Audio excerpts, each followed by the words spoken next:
Yeah. Luckily I had a couple of months off after the Sri Lanka tour, and basically weren't able to get outside that much in Perth, but had a pretty good pre-season heading into this. Alan spoke a little bit about balance of the side and your role in that, almost like a third specialist quick really. Is that something you're excited by leading to next year's ODI World Cup, and a role you think you can take on?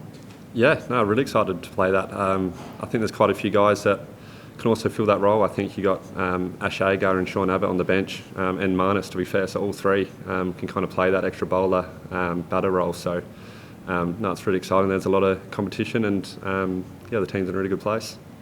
In the past few years, there have been a few restrictions on how many overs you can bowl and the like. Are those days gone for the time being, and are you preparing to bowl 10 overs in every match? Yeah, basically. I think I'm in a really good place at the moment where those restrictions aren't really there. I think they might be cautious, maybe playing back-to-back games, or I'm not too sure what the coaches are thinking. But I think when I get picked, I can bowl the full quota. And what went right today out there? 5 wickets, obviously your first time in cricket. What was working for you with the ball? Yeah, I think just had a really clear game plan. I wouldn't say anything changed from the previous games. I think it's kind of just got a bit lucky at the end there. Was just at the right place at the right time. Just trying to bowl back of the length on a wicket that was kind of going up and down. So didn't really have to change what I was doing too much, and I was lucky the one who got the rewards. But I think the rest of the team bowled really well, and basically gave me the opportunity to be in that position. And you're closing out the innings there as well, which started at the other end. Is that also going to be a role for you? Yeah, I didn't initially get the heads up that would be my role, but when Finchy kind of threw me the ball, I was really excited to kind of have a crack at that. And again, I didn't really have to hit Yorkers or change too much to what I do normally. So it's just something I have to keep working on. Was the wicket as expected today, based on your prep? Did it change, or how did you see it?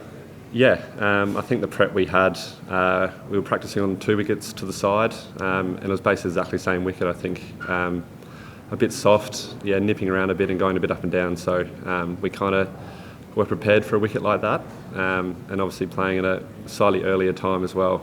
It's always that, so it was always expected. So it's probably what we were expecting. A few emails last year was going to give advice about those roles that they play.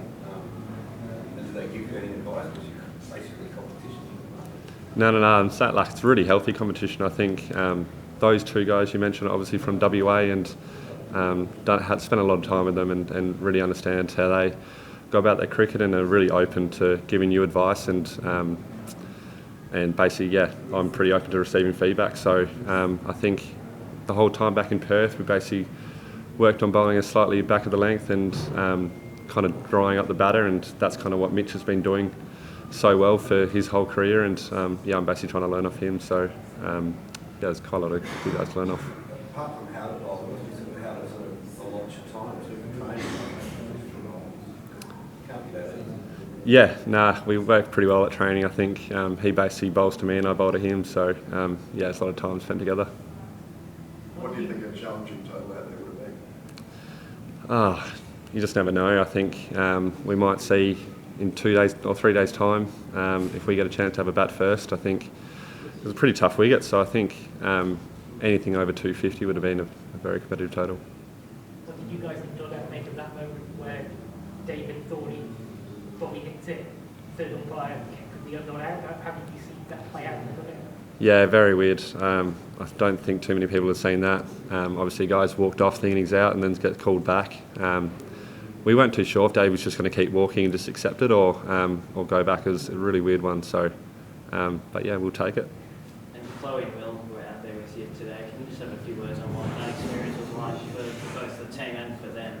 Yeah, absolutely awesome. They're absolutely awesome kids as well, obviously being grown up incredibly well by their parents, and obviously a really emotional period after our innings, our bowling innings, but also it was an absolutely awesome moment that we could spend time with them, and they look like they have a great time.